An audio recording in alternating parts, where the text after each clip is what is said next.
I'm giving you forewarning about a protest next Saturday in Sheffield so that nobody moans after the event.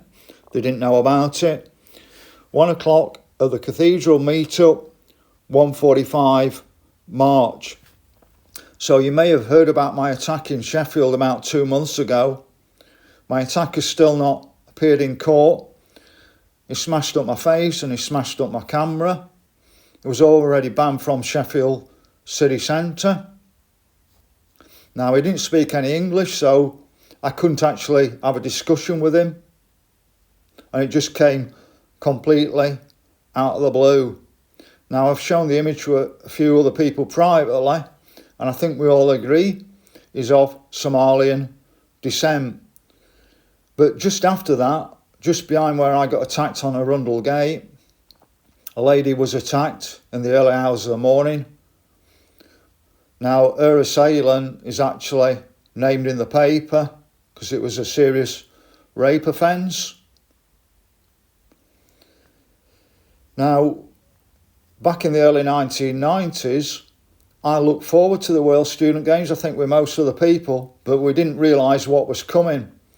It primed us up for the future, with it being a student city and with mass immigration. I think if we'd have known about that, we wouldn't have wanted it. And Sheffield's become a city of sanctuary, and it now feels very dangerous. I was out on a Christmas Eve, gangs of African lads everywhere speaking in African. It wasn't very pleasant.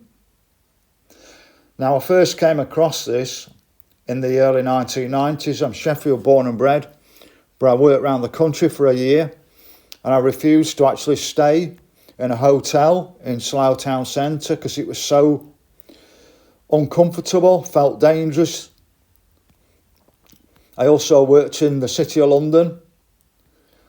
I've been on the tube from Brent Cross, which is a very Jewish area, felt quite safe. But one day, by mistake, I actually got on the Neasden Underground, and there was only me and one other lady on that underground that was indigenous. I felt like I was in Harlem in London. If you've ever watched Live and Let Die, the James Bond film, and see the scenes from that, it was just like that down there. It was a total shock to me, and ever since that date, I've been very strongly against mass immigration for that reason, because that was one of the other difficulties in London.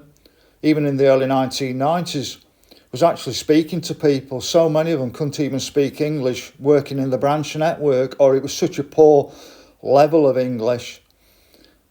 Now, I know UKIP are a bit fruity, but I think really enough is enough, and you've really got to come out and support UKIP. If we're going to make a massive statement now, we can't carry on like this.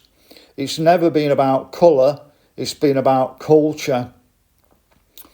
And we'll have no culture left if you carry on just allowing it to happen.